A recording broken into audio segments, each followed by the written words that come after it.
Okay, so we'll start this short series of lectures. Actually, Rukmini has asked me to give lectures on classical and quantum integrable systems, and so this will be really an introductory course, very introductory, but I will try to make it coherent and pedagogical, so I will outline the basic notions and examples, and of course I'll give a lot of references, so then you can follow what's written there. So, but I'll try to be very consistent. And so if you have some questions, please ask me during the lectures, yeah, because this will be the most, I like to have a feedback. So this lecture will start with classical integrable systems, and to start with, I will briefly review Hamiltonian mechanics.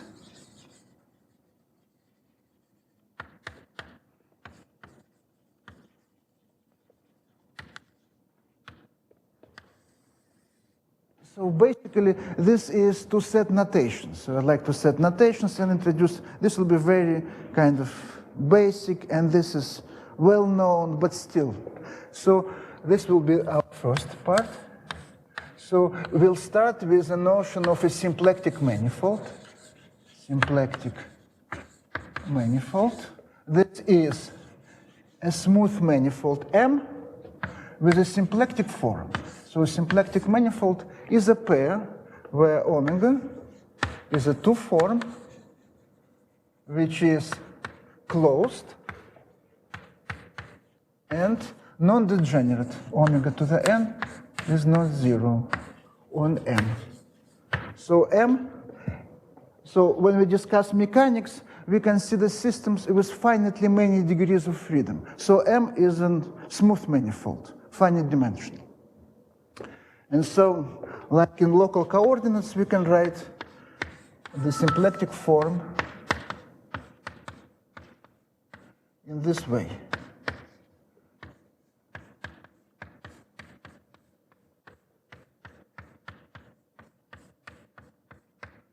Where 2n is the dimension of the manifold. Manifold is real, obviously, and this form is written in this way. It's a two form. Being closed is a linear equation on eta, and being non-degenerate means that this matrix locally has a non-zero determinant everywhere.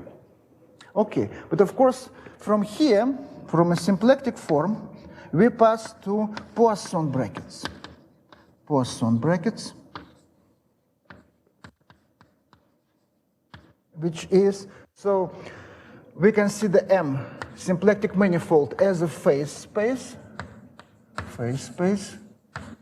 Points in this space describe the states of a physical system, pure states to be exact, and then we consider smooth functions on the manifold. Form obviously an algebra, and this is algebra of classical observables. Classical observables. And if our phase space is a symplectic manifold, then the algebra of classical observables has an extra structure, a Poisson bracket structure, which is the map of A tensor over R, just as a linear space, into R, was satisfying the following. First, Poisson bracket is skew symmetric. Skew symmetric.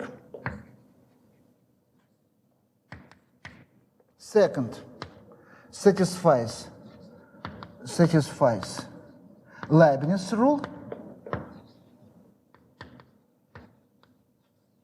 And third, satisfies Jacobi identity. Jacobi identity. Skew symmetry is clear, skew symmetric. Leibniz rule means it acts as a derivation. You consider two functions. And this bracket, this is f times g bracket h plus g f bracket h. That's the usual Leibniz rule from calculus. And Jacobi means the following. Double bracket, you can write it in many forms, say like this, plus you do all cyclic permutations. So you bring it plus g h f plus you bring it here, you bring f here, you get h, you bring h f g is 0. Instead of this, physicists write plus cycle is 0, meaning plus a cyclic permutation. And then it's a basic fact that every symplectic manifold has a Poisson bracket structure, but in fact the notion of a Poisson bracket is more general and it is more used. And later we'll discuss Poisson brackets, because this is the notion which is used to formulate Hamilton's equations of motion. It is the notion which describes dynamics. So one can explain this as follows. If you study symplectic manifolds, it's like it's a geometry. There is no evolution, no dynamics. Each symplectic manifold can be a phase space for some dynamical system, but as itself, it's empty. It's like a scene. And then when you consider dynamics, you need to choose what is called Hamiltonian function. It's like you have a scene and then you play a play on it. So Hamiltonian function is, so classical mechanics, Hamiltonian mechanics is not reduced to symplectic geometry. Symplectic geometry just studies phase spaces. That's it. Now returning to this example, if it's very easy to verify, so this will be like example. So if M is symplectic, so example, so Poisson bracket, so symplectic form gives rise to a Poisson bracket, and this Poisson bracket can be written as follows. At a point x, it's negative, well, it's ij1 to n. You write eta I jx.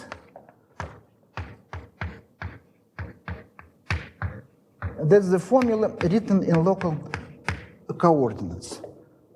So if we have a symplectic manifold, then symplectic form omega defines a Poisson bracket structure by the following formula, where eta with upper indices is the inverse matrix to this eta with lower indices. So we just can, and being non-degenerate is crucial. So eta ij, let's write it ij, eta jk is delta ik.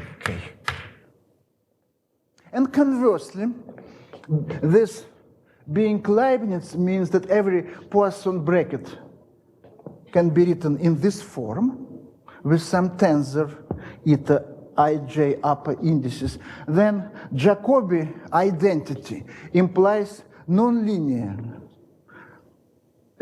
differential relation on this eta. And then if this matrix eta ij upper indices is non-degenerate at every point, then Poisson bracket structure, then its inverse gives you a symplectic form. So there is an equivalence, or rather anti-equivalence. Category of symplectic manifolds is anti-isomorphic to category of non-degenerate Poisson brackets. So Poisson bracket is non-degenerate, degenerate if determinant eta ijx is different from 0 for all x in F. So that's, and then these two notions are, but in many examples in physics and in math and in Hamiltonian mechanics, this tensor, this matrix could be degenerate. And then this becomes very interesting situation. So that's the, now let's continue let's have another example, which we'll be using. So I will go this way, then we'll erase some stuff here. Second example, the very basic, and which we'll be using, is when symplectic manifold is a vector space, R to n, with coordinates which I will write in this form, Pn, Q1, Qn, with canonical symplectic form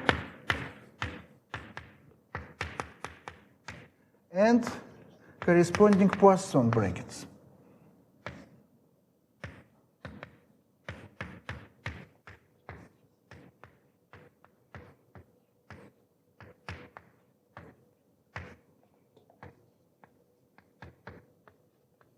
I'm using upper and lower indices for coordinates to emphasize that these are coordinates, that in this case, let me finish and I'll say it better. So when we consider symplectic manifolds, canonical example is a cotangent bundle to another manifold, which in mechanics called configuration space. So it's a cotangent bundle. And here we consider, in this example, we consider R2n as a cotangent bundle to Rn, and we're denoting covectors with coordinates of covectors with upper indices. So this notation is consistent, really, that's what. And that's the standard Poisson bracket. This goes back to Poisson and Hamilton, actually. So that's basic example. And then we can write this expression neatly as Poisson bracket between Pi and Qj is Kroneker's delta.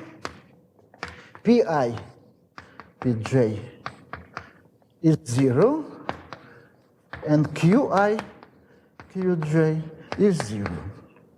So that's the way physicists write this Poisson bracket, and by Leibniz, these two are equivalent by Leibniz. So that's the way we write. Finally, to finish this, we define Hamilton's equations.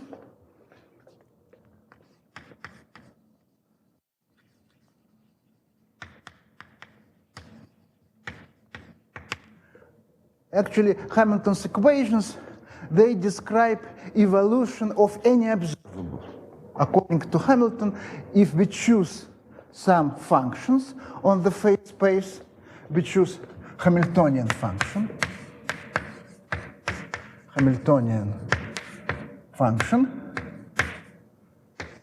Then Hamilton's equations have this form. The function observables change, depend on time, according to Hamilton equations, HF. And of course, different sources use different convention. Sometimes you don't put minus here, then you get a minus here, or you put H on the second place, but all this is the same, but one needs to fix convention once and for all. So we're using this form, and then we have two things. So we have Hamilton's equations of motion. This is general. This is on any symplectic manifold. So Hamiltonian system is a triple. It's a symplectic manifold with a symplectic form, and the choice of a Hamiltonian function. So that's what. So we need to choose a function. Classical observable. If in this example, when M is a symplectic vector space, then Hamilton's equations of motion have very nice form. Low I dot. By dot, I mean time derivative. Let's write dot. Dot is d by dt. And q dot is negative dh dp I from 1 to n. And now, finally, let's discuss the last important notion. So this is very brief description of Hamiltonian mechanics. So the last notion we'll discuss is the notion of complete integrability. And this is also very important, and to make a distinction between kinematics and dynamics. So let's discuss it. So we have this. So the last topic in this section is completely integrable Hamiltonian systems. So we have a Hamiltonian system. It's a triple defined over there. Then, by definition, the integral of motion, or conserved quantity, so by definition, integral of motion, F is the classical observables such that its Poisson bracket with the Hamiltonian is 0. Then this means that integrals of motions in Hamiltonian formulation are constant along the trajectories of Hamiltonian system. And then the definition is the following. So then another definition, Hamiltonian system omega h is completely integrable if there are n integrals of motion, if let's say it better, Hamiltonian system is completely integrable if it has, or if it admits n integral of motions, F1, the first one is Hamiltonian, then F2, Fn, which n integral of motions which are functionally independent on n. So in other words, here 2n is a dimension of the phase space, and we are saying that system is completely integrable if it has n functionally independent integrals of motion. Functionally independent means that their differentials are linear independent as at almost everywhere on the phase space. Because clearly, if you have an integral of motion, any function of it will be an integral of motion, but it will be functionally dependent. So that's the notion, and then there is a very nice stated but very difficult. Then there is a fundamental theorem which is very easy to formulate, easy to prove, but it's very difficult to implement. So let's discuss it. So theorem, this is called Liouville Arnold.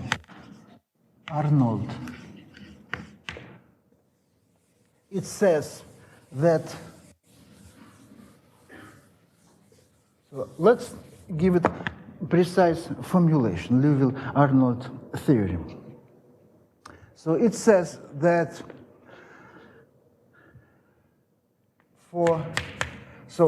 it says consider, so let's say it better, let m omega h be a completely integrable system, completely integrable Hamiltonian system. And consider the map for f, which gives you f, which sends your phase space to Rn by the following formula. It's just f1 of x, fn of x. So we can see the map of M to Rn, just taking the values of all integrals at the same point. And then the theorem says, then in the neighborhood of a regular point of curly f. Regular point is very important.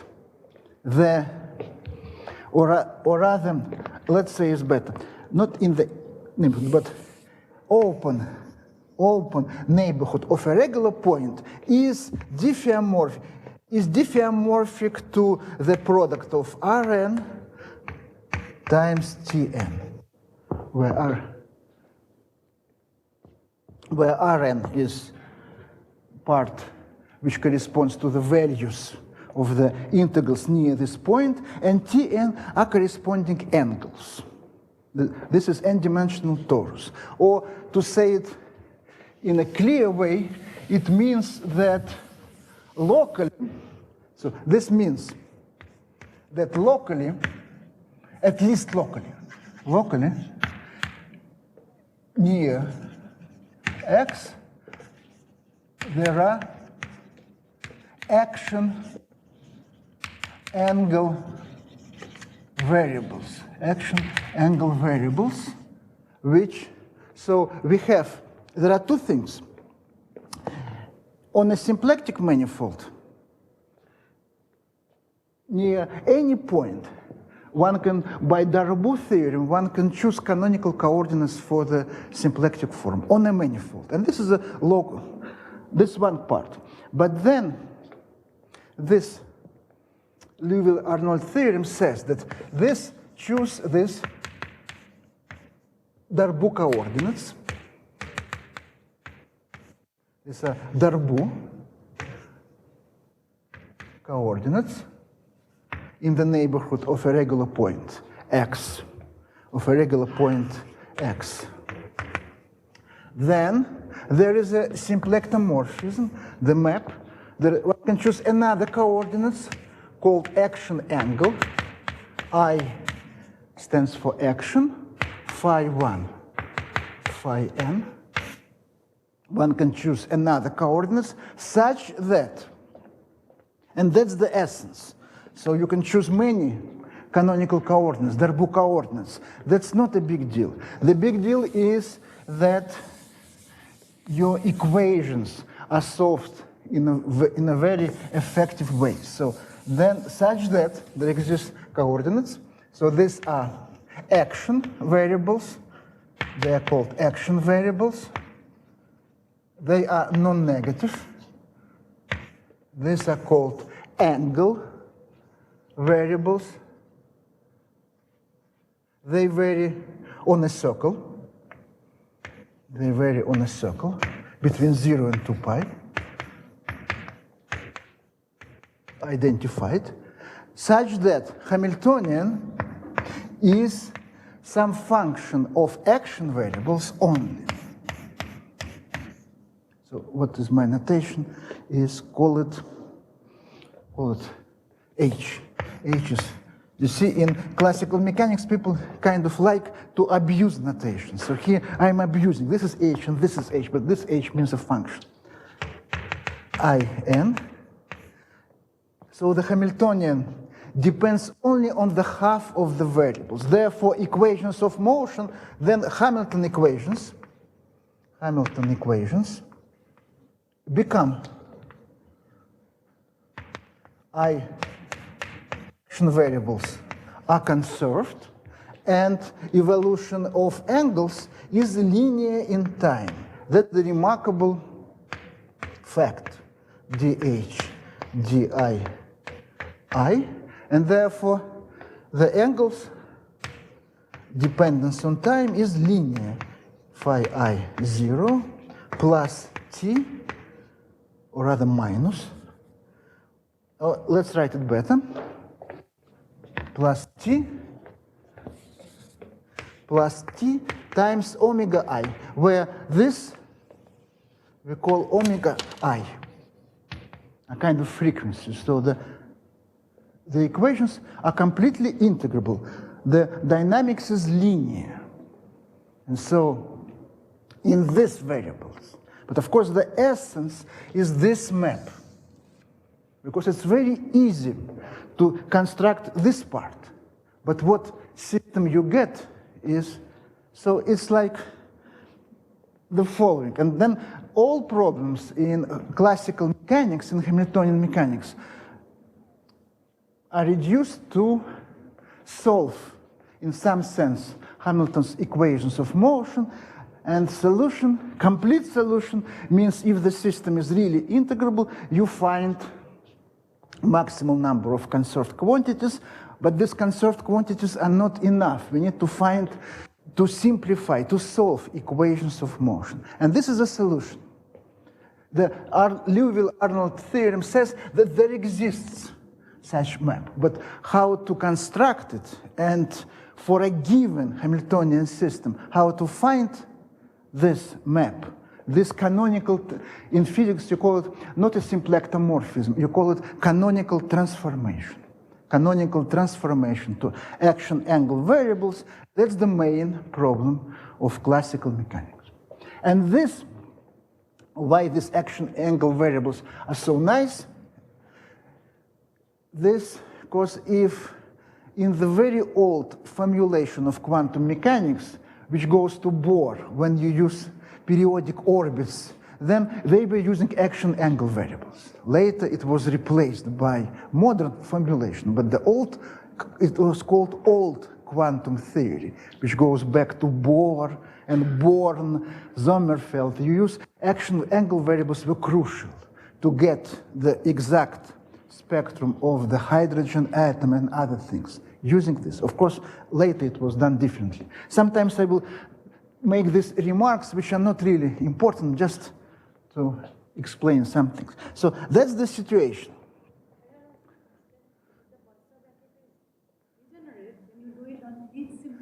Yes, we'll discuss it later, exactly. So this refers to a symplectic manifold. So, and we'll discuss, this a little bit later, but that's exactly what's going on. And so, and there is a difference. You see, when mathematicians say we have a completely integrable system, they mean that you are given this variable somehow. They don't care about this map and what are original physical variables. But in problem of Hamiltonian mechanics, there is a given choice of a phase space described by position and momenta or velocities. And then you'd like to solve. And mathematicians say that, we'll discuss it later, maybe next time.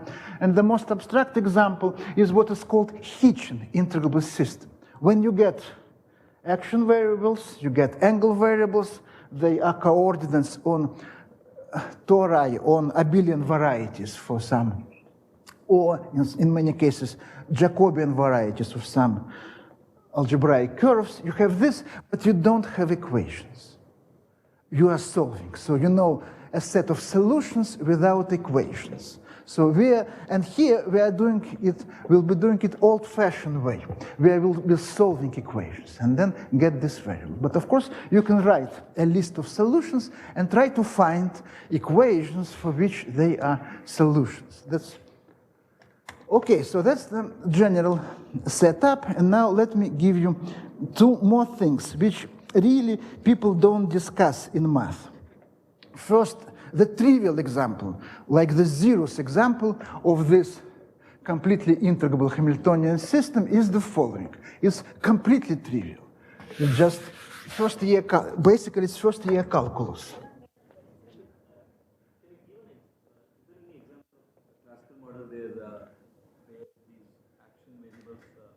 In terms of the physical coordinates explicitly? Well, they're very simple. I'll give you this one, the simplest, harmonic oscillator. There are, but in many examples we'll discuss today, the classic examples, they are rather complicated, and they are kind of, you need to do some theory of theta functions. You need to study Jacobian varieties for elliptic curve or maybe for other Riemann surfaces. So let's consider, just for completeness, the trivial example. Let's do it here. The trivial example of action angle variables is the following. Our phase space is R2 with coordinates P and Q. Hamiltonian is 1/2 P square plus Q square. Then symplectic form is dP dQ. Or using polar coordinates, you can write it 1/2 dr square d phi, where r, you are using P plus IQ, is r times e to the I phi, right? And so in this case, the action variable is exactly the Hamiltonian, and phi is the polar angle. Just angle on PQ plane. So that's, and these are polar coordinates, right? That's a trivial example. And of course, this, it looks completely trivial, but many things in quantum physics are built on this example. You can, if you push it very far, you get a lot of things. You get free quantum fields from this example, if you push it far. So that's now the next example. Next thing is interesting, is the following. You see, Liouville-Arnold theorem is really local. It's in the neighborhood of a regular point of this map. Because you see, it cannot be that the symplectic manifold is not this product globally. So it could be affiliation of this type. Now let's consider, so it will be a first remark. So first remark.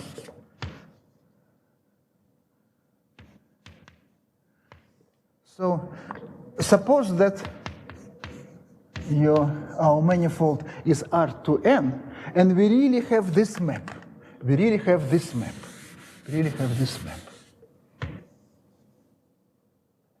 Then, of course, you see R to N cannot be isomorphic to Rn times a torus, but we consider this map, say, we take some critical points of this map phi. Then we can write, then this map says that we have these two.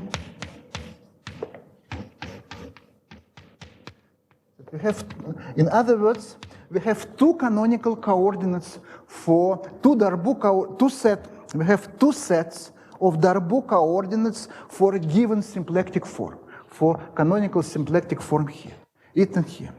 Now suppose, so we have, suppose this holds on R to N, then we can, or suppose it holds on a subset of M which is contractible. Then you can apply Poincaré lemma.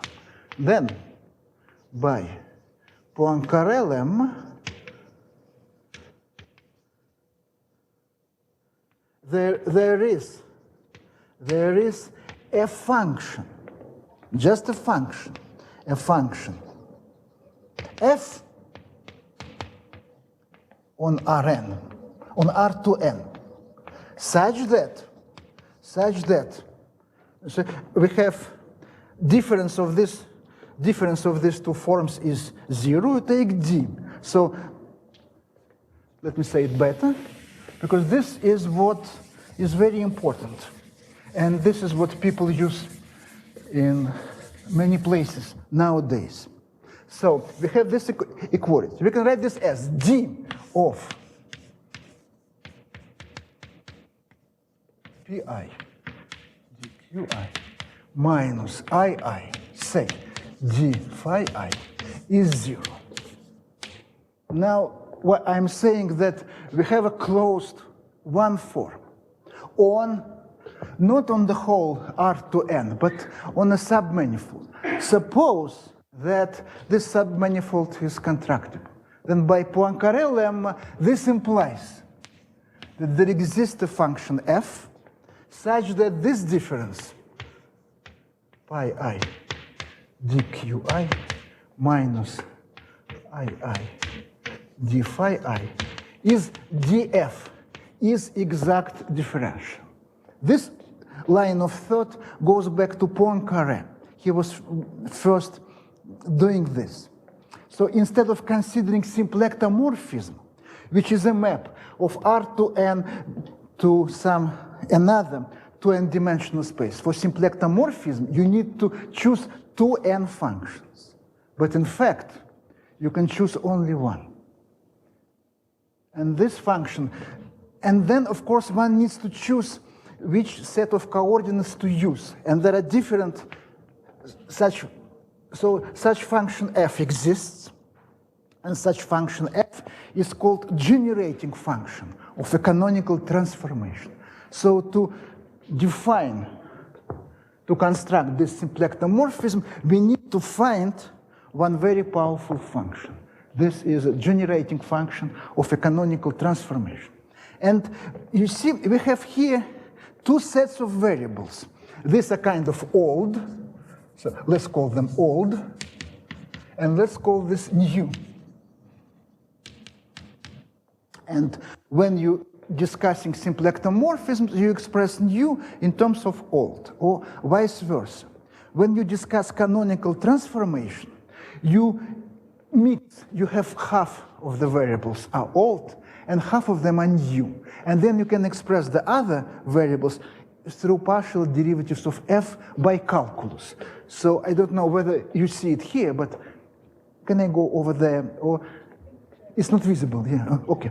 Right, but this is visible, right, up to here.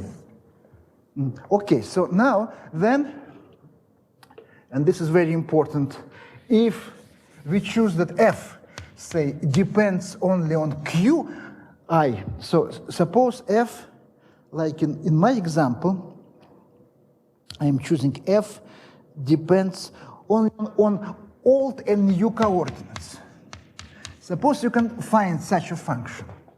Then, then from this formula, we can do by calculus total differential of f, and then we find that old momenta are pick up I are derivatives of this generating function with respect to the old coordinates, and action variables are negative partial derivative of this function with respect to angles.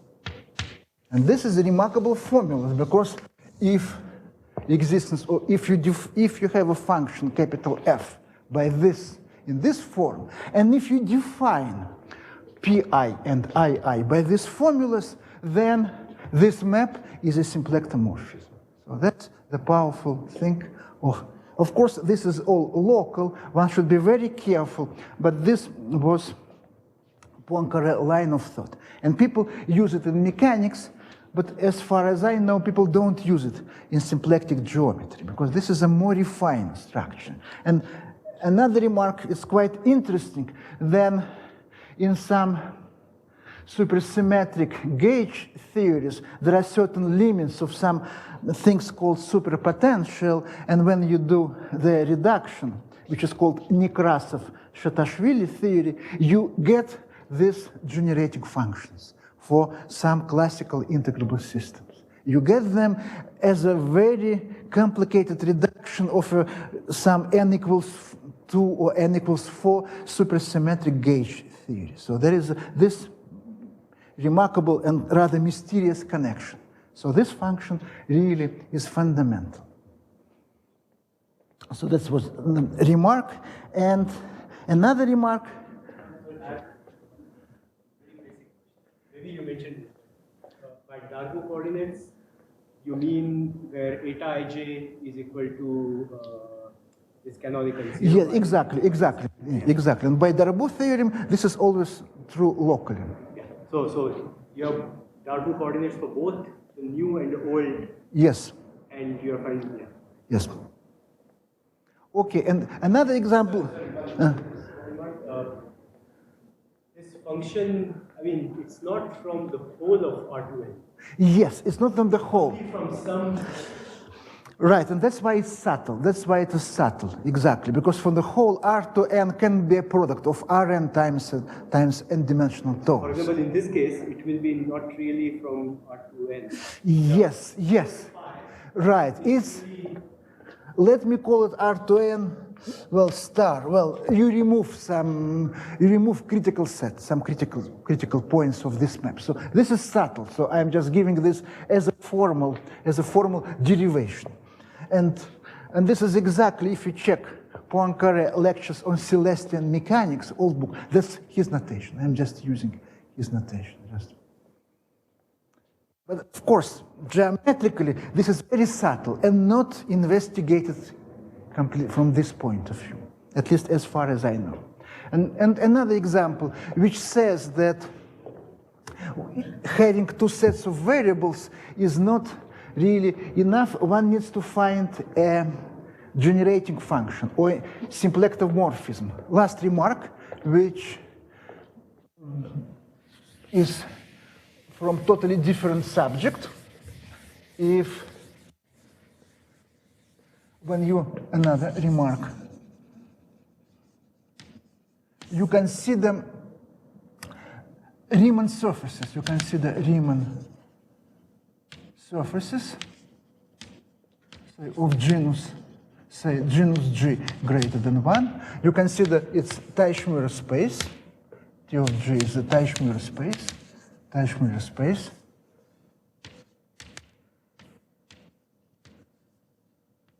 It's this Teichmüller space is 6G minus 6 dimensional real manifold. It has a complex structure, but real manifold. It has symplectic form. Tg is a symplectic manifold with a symplectic form, which is so-called Weil-Petersen symplectic form, and there exists for this Teichmüller space, there exists global action angle coordinates.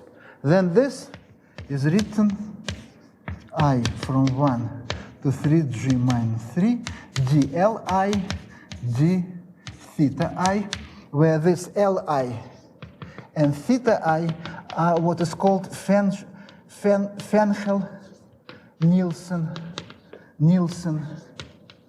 coordinates,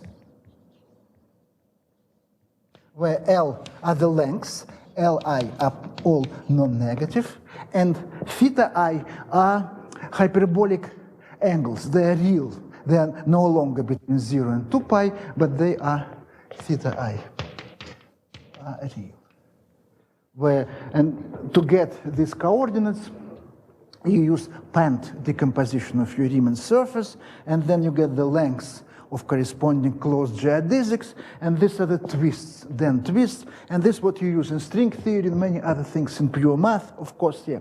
So, but to find a corresponding generating function is not so. That's another example of action angle coordinates. Okay, I think here we stop our discussion of Hamiltonian mechanics, because we can go rather far, but now let's consider some classical examples, and there are several, but we'll consider very. No, it's not known. F is not known. That's what.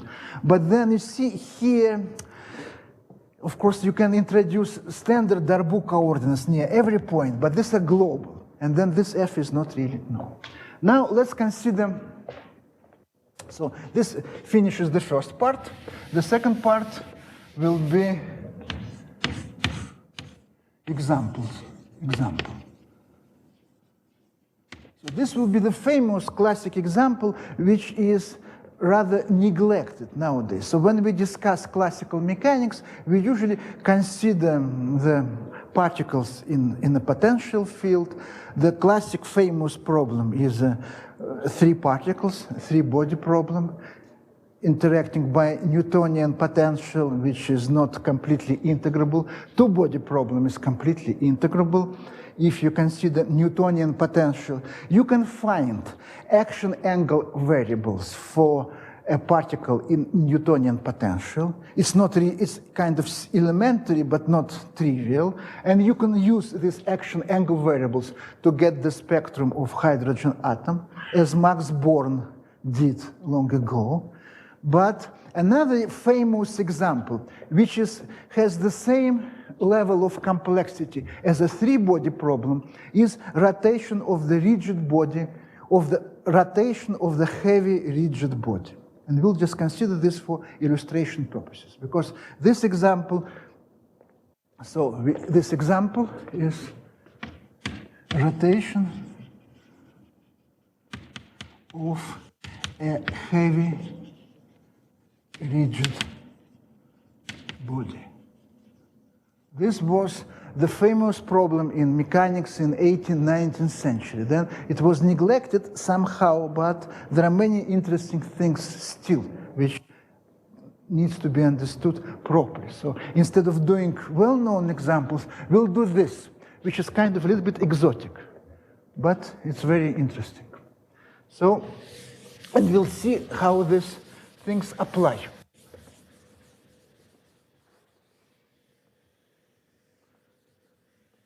So now we are in 3 dimensions. You generalize it to n-dimensional analogs, but so effectively what we are doing will be related to the Lie group SO3. And you can generalize it to other Lie groups, of course. So we consider, so we have 2 frames of reference. So we have a rigid body with fixed point. So this is a rigid body. It has certain mass, has tensor of inertia, and all things. So I will just briefly mention the source. There are 2 sources: Landau-Lifshitz, Mechanics, chapter 6. To be precise. And then there is another book, very detailed, which is less known but very important, contains all necessary information.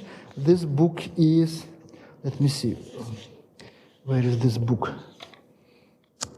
Do I have it?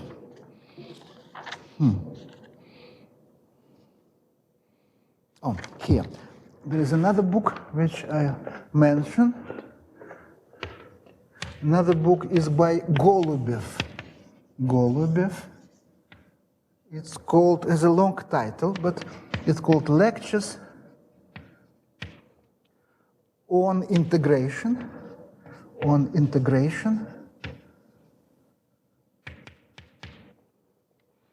Of the equations of motion, of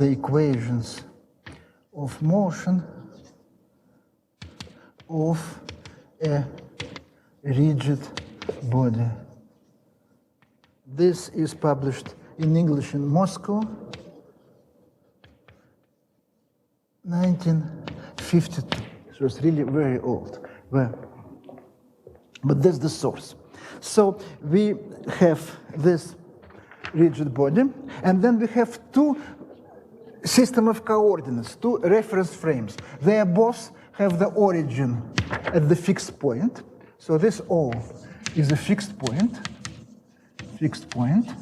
and the body is rotating around this fixed point, it's fixed. Then there are 2 references, system of references. One is X, Y, Z. This is fixed.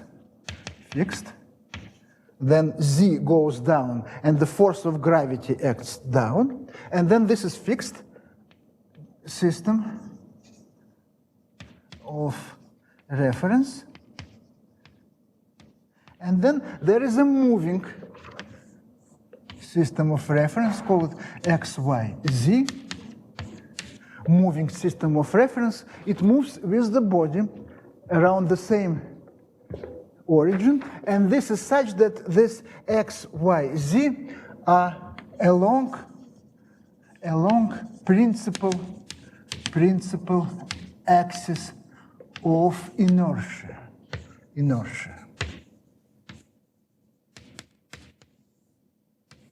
So it means that there is a tensor of inertia. If you choose your coordinates such as to be principal axis of inertia, the inertia tensor becomes diagonal. It has the principal moments of inertia, I1, I2, I3, principal moments of inertia.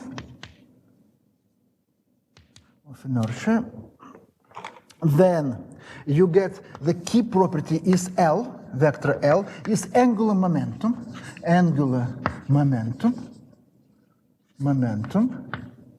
of the body, and this is a moving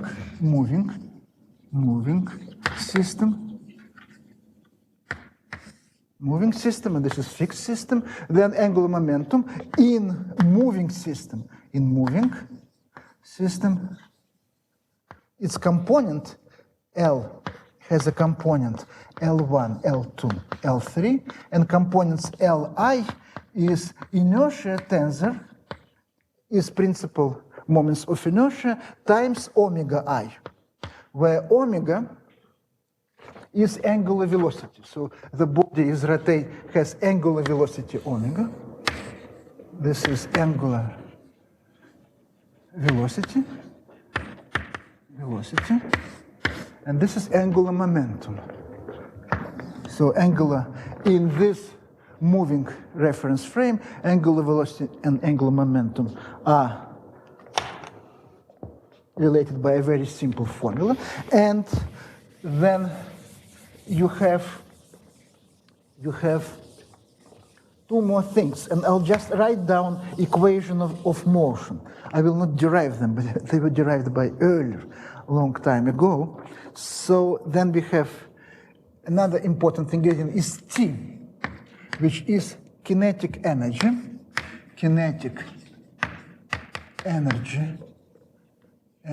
of rotation. Then T as precise form in this is 1/2. These are very nice formulas. Omega 1 square, I2 omega 2 square, I3 omega 3 square. That's the kinetic. And then another ingredient we have, this is the fixed point, but the rigid body has a center of mass. This is center of mass.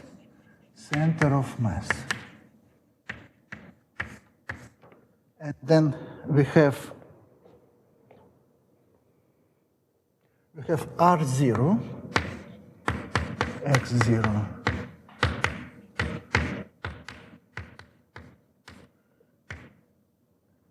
coordinates of center of mass in a moving frame,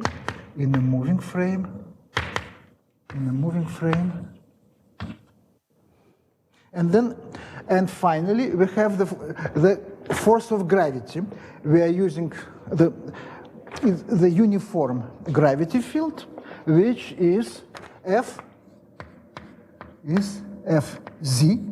is m mass of the body times g, which is g gravitational constant. And now we can write down equations of motion and we write these equations of motion in two frames. You can write them in a fixed frame and then convert them to the moving frame, and that's what we'll do.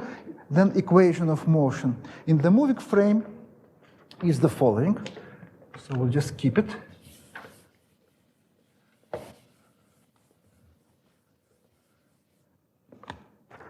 Equations of motion.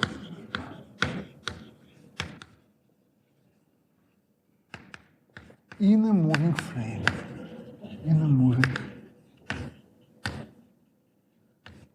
So it says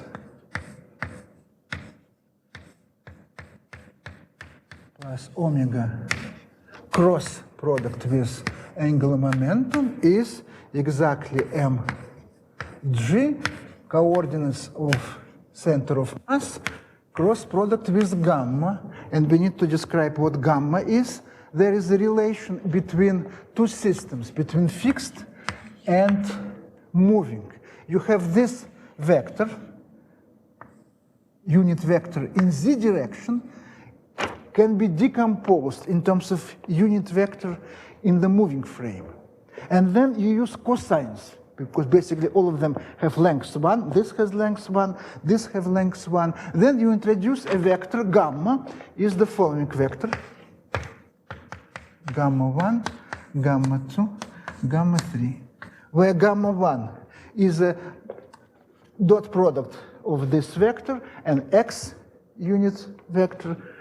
Gamma 2 is this dot product with y component and with z. So, and then this is what you get here, because in a fixed frame, this was the force was along the z-axis. In a moving frame, it changes, and then this system should be completed by specifying that z, this unit vector in z direction, doesn't change in a fixed frame, but in a moving frame it changes, and the equation is complete system of equations. That's the beautiful system studied intensively by all great mathematicians in the past. So that's the system. That's the system. And one can write it down, of course, explicitly. In this writing, we have components omega, capital omega has components, gamma, L can be written. And then it's remarkable that this system is very difficult to solve. It's not completely solvable by no means. But there are two, and in fact, that's what I was saying in a public lecture, but this is that in this system can be analyzed, one can analyze integrable cases of this system in the following way. You see, in a three-body problem, there are some integrable cases, but there is no known list of all cases when the problem is solvable. In general, dynamics is totally chaotic. And you can just see there are many examples. Same here, but then what you can do, and this is what Kovalevskaya did, and later Lyapunov and other people kind of done it completely. Look at this system and suppose that you have solutions as a functions of physical time t. They could be some complicated functions. But now suppose that you are looking at those solutions which are in fact meromorphic function of a complexified time t. Suppose your solutions admit a meromorphic continuation on the whole complex plane of complex variable t, and only singularity are poles. So there is no branching, there is no branch cuts, there is no moving singularity. The only assumption is that it has a meromorphic solutions in physical time. And then it turns out, remarkably, that there are only 3 cases of such behavior. And this is very easy to describe. Of course, this analysis is very complicated. Nowadays, this analysis is used for solitone systems or for other, it's called Penlevé analysis. Because it was Penlevé who was studying singularities of, he was studying nonlinear differential equation, and there were kind of moving singularities and fixed singularities. So, but Kovalevskaya was the first to introduce Penlevé analysis for this case. So in some sources it's called Kovalevskaya-Penlevé analysis. And this is uses a lot of analytic skill, and probably this type of skill is somehow lost nowadays, this type of analytic skill, like Kovalevskaya was doing. But now 3 integrable cases. So, and this let me just list them, and we'll kind of discuss 3 3 integrable cases. And integrable, they are completely integrable in a sense. So first case, this is Euler, Poisson. So Euler solved it, Poisson gave some geometric interpretation. Euler Poisson case. This is very nice and simple. In this case, in Euler case, the rigid body is fixed at the center of mass. And when it's fixed at the center of mass, gravity force has no impact, which is R0 is 0. Then equations become homogeneous. And this part is called Euler equation. Then you get the beautiful, so this part, when this is Euler equation with R0 equals to 0. Very beautiful system of equations. And these second equations are simple because they define, so you see, in order to characterize the rigid body completely, you need to solve for angular velocities as functions of time, and you need to determine the position of your moving frame at each moment of time. And of course, moving frame is related to the fixed frame by orthogonal transformation, which has 3 angles, and these are Euler angles, and this can be solved. So the difficult part is to solve for angular.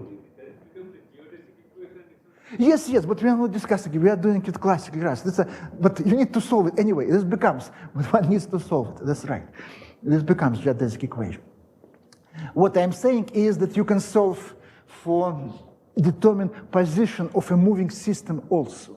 But the difficult part is to solve for angular velocities. Then you can, using this, you can solve for the angles, and you can determine the evolution of a rigid body completely. But in this case, the system becomes very simple, and that's what we'll do. So let me kind of make it. So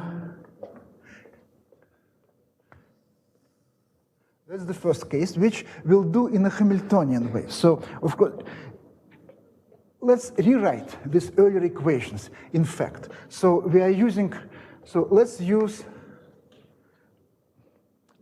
let me write these Euler equations in the following way. So remember we introduced components of the angular momentum. They were written as II times angular momentum, components angular velocity. These are principal moments of inertia.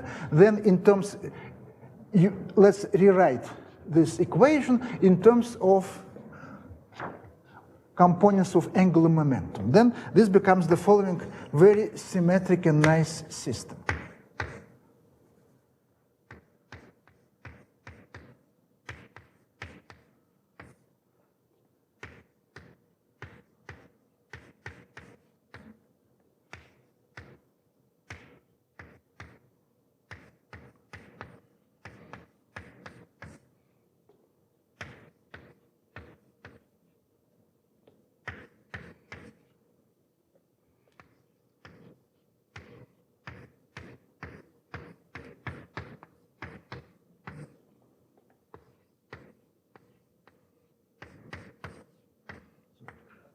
Little l are components of angular momentum, and lambda are inverses to principal moments of inertia. So that's the formula. And obviously this equation with 0 in the right-hand side is this. And why we are writing this? Because, and one can rewrite the second equation as well, using components of angular momentum. But this is the principal part, because we'll see that this system has an extra integral of motion. So we have a kinetic energy written in terms of angular velocity. We can rewrite it in terms of angular momentum, and kinetic energy is conserved. This is always true for this system, in general. But in this special case, in earlier Poisson case, there is an extra integral of motion, extra conserved quantity, namely the total length of the angular momentum vector by the C. And so we have, and therefore, kind of the motion is in fact, to say it using, and let's write the angular kinetic energy is 1/2 L1 square, 1/2, you write it lambda I, lambda 1 plus lambda 2.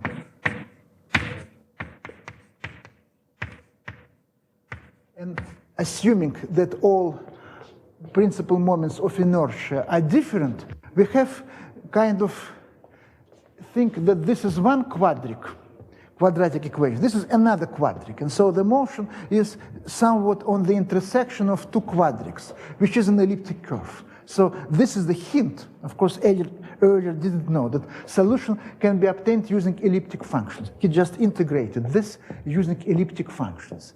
And so, and one can solve this equation using elliptic functions. Now let's write this as a Hamiltonian system.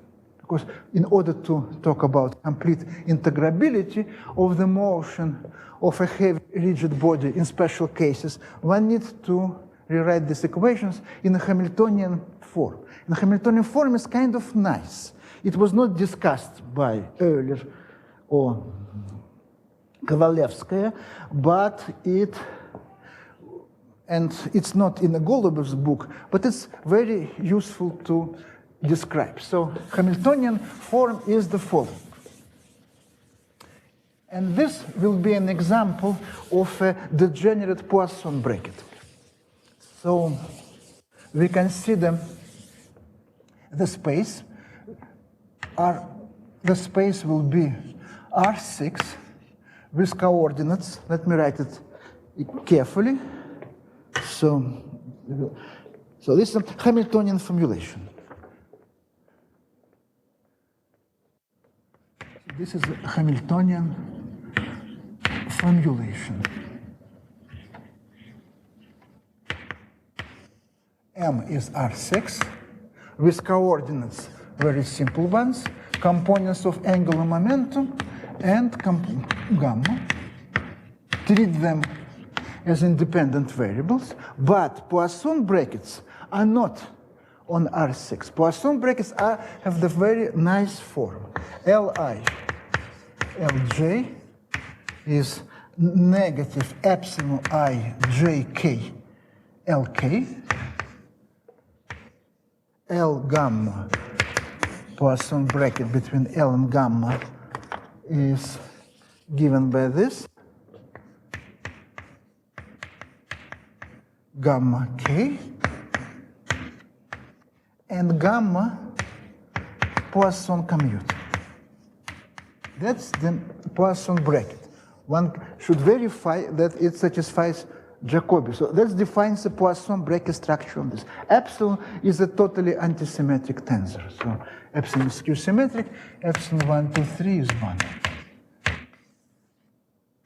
And this, of course, has a very nice interpretation. This Poisson bracket, M, in fact, is a dual space to the Lie algebra of Euclidean group. So consider Euclidean group E3. It's a Euclidean group of three-dimensional space. It's translations and rotations. So it's six-dimensional. Little E3 is a Lie algebra. And then M is the dual space to the Lie algebra, dual with standard Lie Poisson bracket.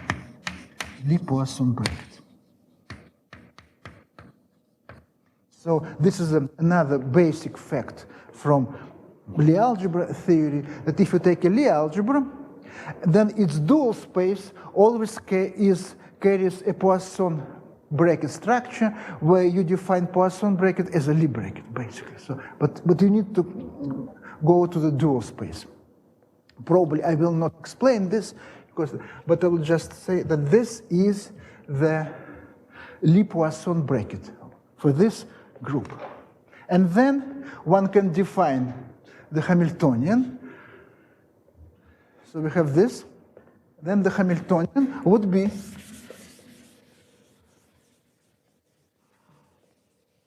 this E3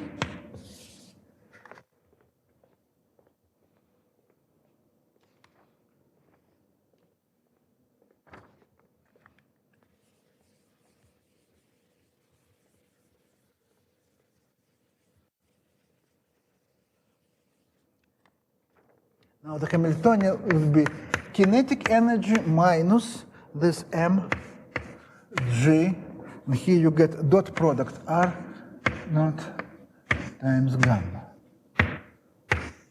And then is the fact that this general equations of motion in a moving frame are precisely Hamilton's equation for this Poisson bracket structure and this Hamiltonian. And this Poisson bracket structure is degenerate.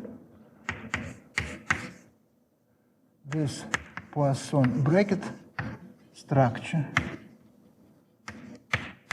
is degenerate.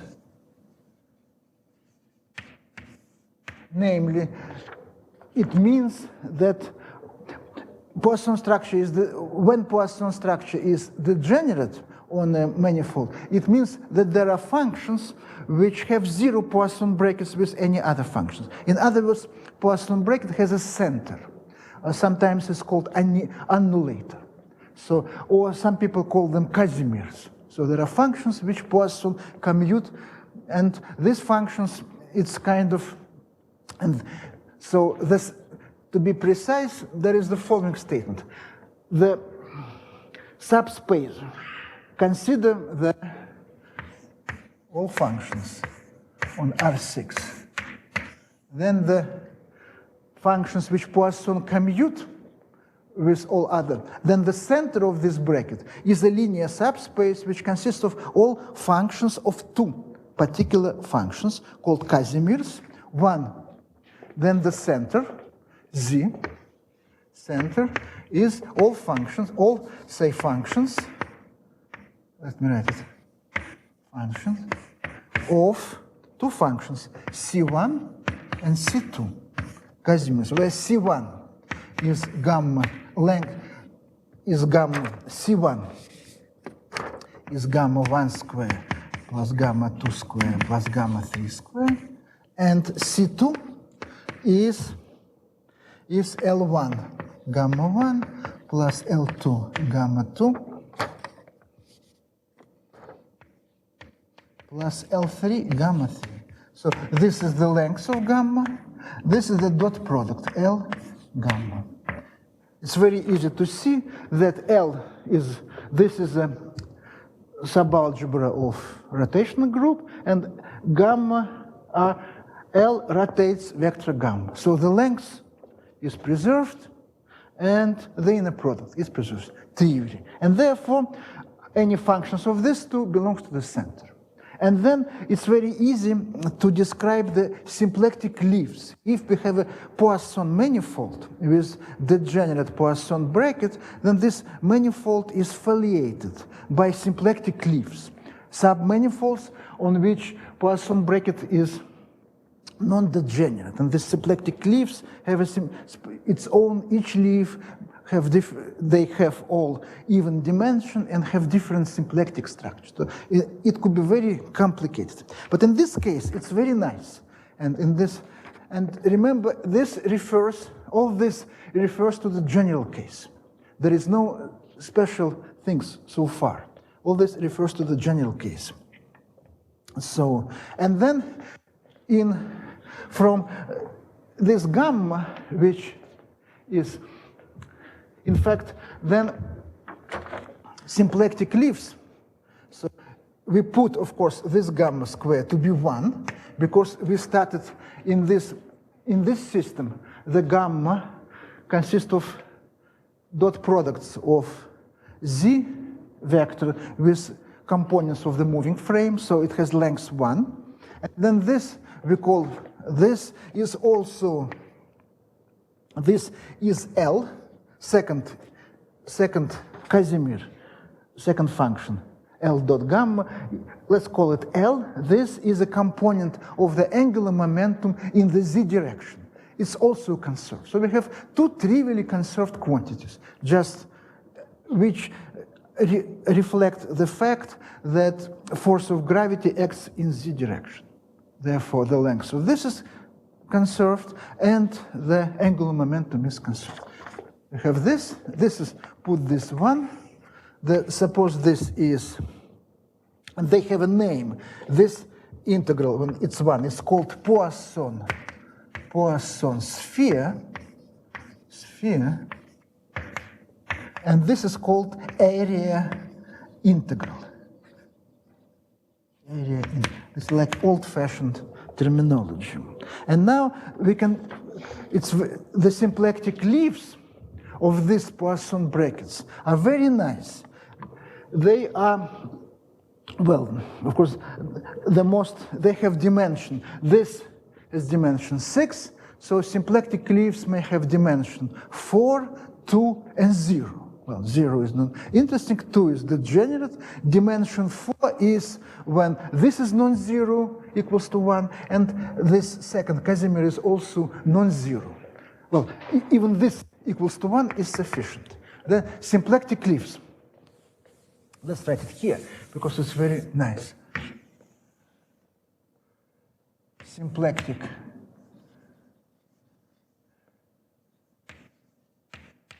leaves isomorphic to cotangent bundle to S2. This is a cotangent bundle to S2 if gamma square is 1, has length 1. But the corresponding symplectic structure is not a symplectic structure on this. It is symplectic structure, symplectic form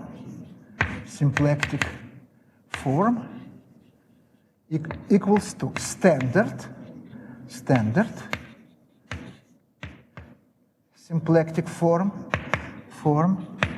plus L times the area form on S2 times area form on S2. So symplectic form only when L is 0, the corresponding symplectic leaf carries a symplectic structure induced by cotangent bundle to a manifold. In general, there is this term, which is kind of, this L has a role of magnetic flux. And it's kind of interesting that this was described quite recently, actually, in a book by Dubrovin, Novikov, Fomenko, or I put it rather way out, right, alphabetically. You can see the volume 3, and then there is an appendix written by Novikov, where he described this completely. So this kind of classic result, and as Novikov likes to say, was never written in the literature. So this kind of, so this is a symplectic structure. But, right, 2, you need to put this to be 0. Yeah. You put this to be 0, and you get two-dimensional. Right. Right, so this is kind of symplectic structure. And now we see that this 2, then T is a Hamiltonian, in fact, for, in this case, for, now returning to an earlier case, T is a Hamiltonian, and this is the integral of motion. So the motion is completely confined to the level set of the Hamiltonian. This is another integral of motion. It is confined to the level set of L. You have an intersection of two quadrics, which gives you an elliptic curve if all lambda 1, lambda 2, lambda 3 are different. Then you get elliptic curve. And you can even write it nicely. One thing before we discuss this in general. So we have this coordinates. Now we can write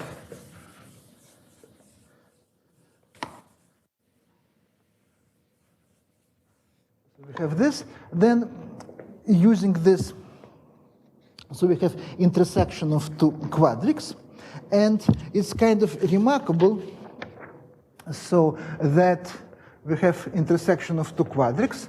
So intersection gives elliptic curve,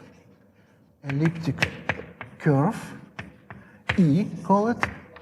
Then these three Euler equations can be written very nicely in the following form.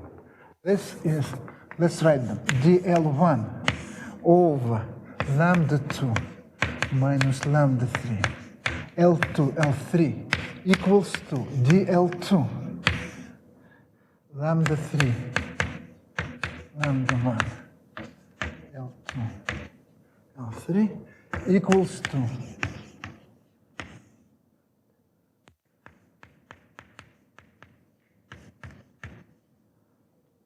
lambda 1, lambda 2. So Euler equations can be written as that these three differentials are being equal, and they're equal to abelian differential of the first kind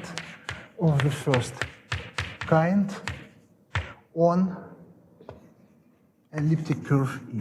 And from here you can integrate. And so you get then integrating other things. And this finishes classical. Of course, you can write this explicitly in terms of theta functions or elliptic functions, say Jacobi elliptic functions. If you like, you can write corresponding L's or omegas. Then you can solve for gammas in the same fashion. So you have a complete solution. And now, so the system is completely integrable in a sense. We have a foliation, we have a base given by you fix the values of the two integrals, and then there is a torus, which, but to write down action angle variables, this is not done cleanly. So that's even for this classical Euler case, writing down this in a nice algebra geometric way, nicely, and interpreting all this is not really done. Some people are doing it in a very complicated fashion, but it's not done. Then another point we discussed, this symplectic leaf, cotangent bundle to a sphere, has obviously nice Darboux coordinates. Then there is action angle variables. There should be a generating function. Also, it is not studied. So this is a really interesting case where one can try to make it look really nice and understand this example. Why this example is important? Because you see this set of equations, the second set is kind of subsidiary, kind of this, is very important because there are kind of two cases. Either we consider things like harmonic oscillator, and then we make it nonlinear by considering mathematical pendulum when we replace like oscillator x double dot m plus omega square x equals to 0. You replace it by x plus sine omega square x equals to 0. You get mathematics pendulum, which you can solve easily by elliptic functions. This is just stationary sine-Gordon equation, yeah, and this is classical. But then you consider the earlier top, these three equations, which have a symmetry, and they are also very interesting. In old quantum mechanics, these equations describe the simple molecule, because they describe the simple molecule. And then the interesting thing would be to quantize, to find the spectrum of corresponding, this is the Hamiltonian. Then we are not discussing a quantization yet, but this is for the future, to quantize, to find this operator in L2 on a sphere, has discrete spectrum, and for harmonic oscillator we can find the corresponding eigenvalues and eigenfunctions by many different methods, which all give the same. For this case, for this, there is no method. You can solve only for symmetric case, when lambda 1 equals lambda 2, lambda 3, we get a Laplace operator on a sphere, which we can solve by representation theory. So this is very interesting. And this could play important role, and this model also was neglected later. Then another twist was made in the 70s by Nambu, because like in the Hamiltonian mechanics, harmonic oscillator is the basic example, and you build everything starting from this example. In Nambu formulation of mechanics, this is the basic example. And then instead of, but this is a different story, it's only a side remark, which is that instead of a Poisson bracket, which is a binary operation, you consider what is called Nambu bracket, which is a ternary operation. And you use both these integrals in order to derive Nambu equations of motion. And of course, Nambu equations of motion give you the same equations. So you can get these Euler equations by two totally different ways, taking this Poisson bracket and Hamiltonian, or taking Nambu bracket, which is simpler, and taking two Hamiltonians, H and L square. Sorry, this L square is different from that L, but what can I do? And this is another story which I don't want, just a remark, and there is some references to this. You can check the paper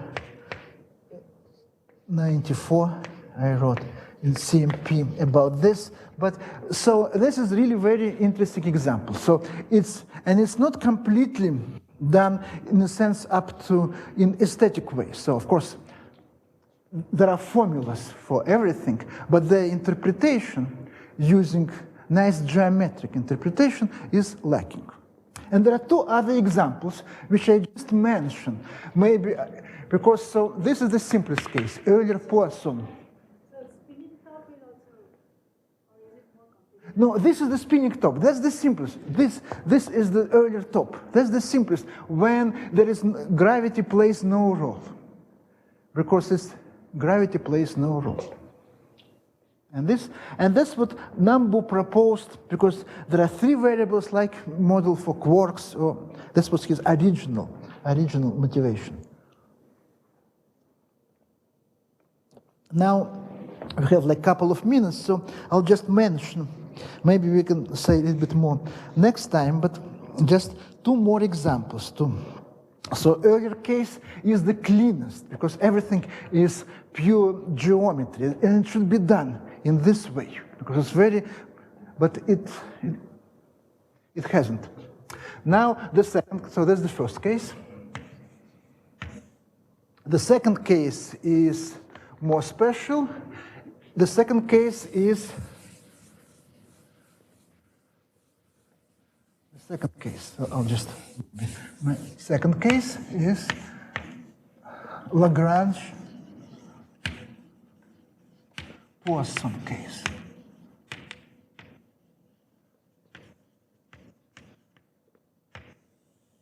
Lagrange Poisson case, which is the following. You consider symmetric rigid body. Rigid body is symmetric. I1 equals to I2. So you have x, y axis, and their principal moments of inertia are the same. And the center of mass lies on the axis of symmetry. It's no longer at a fixed point, but you have x0 equals y0 is 0. And so you get only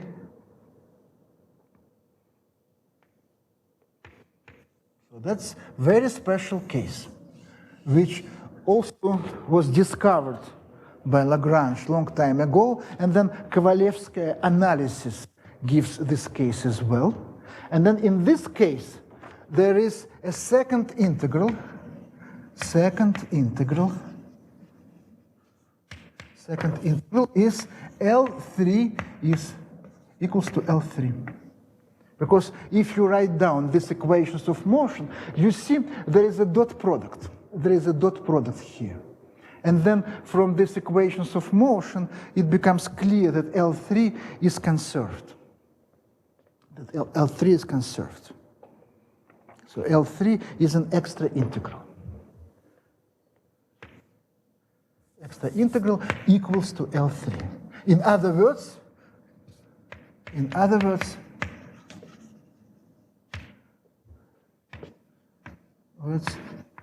L3 dot is 0, just by Lagrange by equations.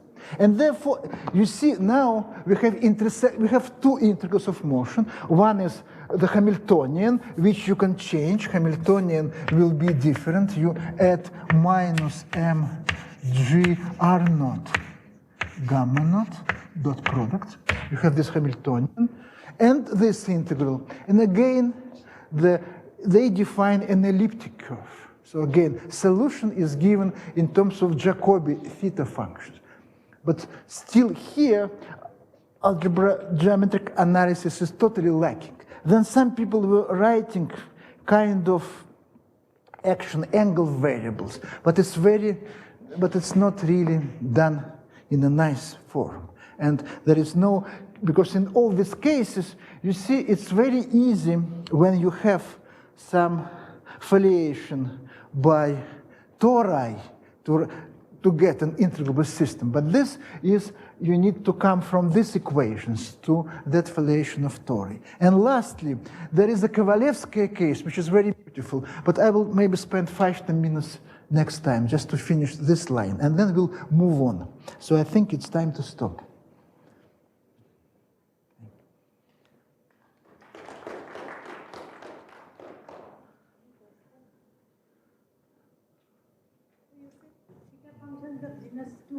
Of genus 2 for Kovalevskaya case. Yeah, next case. This is genus 1, and this is just ordinary Jacobi elliptic functions. And what I said in the first part should be applied to the second part, but it's kind of not in the textbooks or in some, yeah. Because this is now, these things are discussed by mechanics, not by mathematicians. It's like you're doing theoretical mechanics, it's like applied math. Yeah. Although it's a beautiful mathematics, not applied math, should be done. In this case, there are two integrals of motion. Yes. So this is not integrable, or is it? No, it is, because you see, our phase space is four-dimensional. It's four-dimensional. Oh, only on that side. Yes, of course, because we consider four-dimensional, and we have two integrals of motion. Therefore, the motion is confined, and then there should be some tori by Arnold-Liouville theorem. But these tori are like two-dimensional for elliptic curves. They are Jacobians for elliptic curve, like elliptic curve, or for genus 2 curve. And this is a difficult part, because tori may be very, because these are like, these tori are abelian varieties, they're algebraic, they come from algebraic curve. And this is a remarkable part. And you have like a,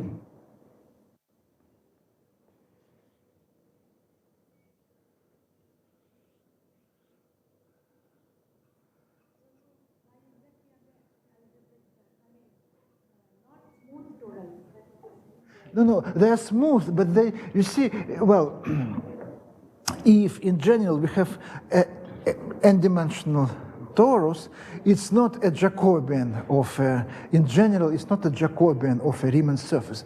it's not an abelian, or in general abelian variety. It's like a complex torus. But here, like in one case, they are, that in this case, these tori are just elliptic curves themselves. Because, and in Kovalevskaya case, this is abelian Jacobian variety of a genus 2 curve. And this is highly non-trivial. Well, and the problem is to understand it from these equations and analyzing integrals, algebra geometrically. And next time I'll show you what Kovalevskaya did. It's impossible to do it now. Well, it's really something remarkable.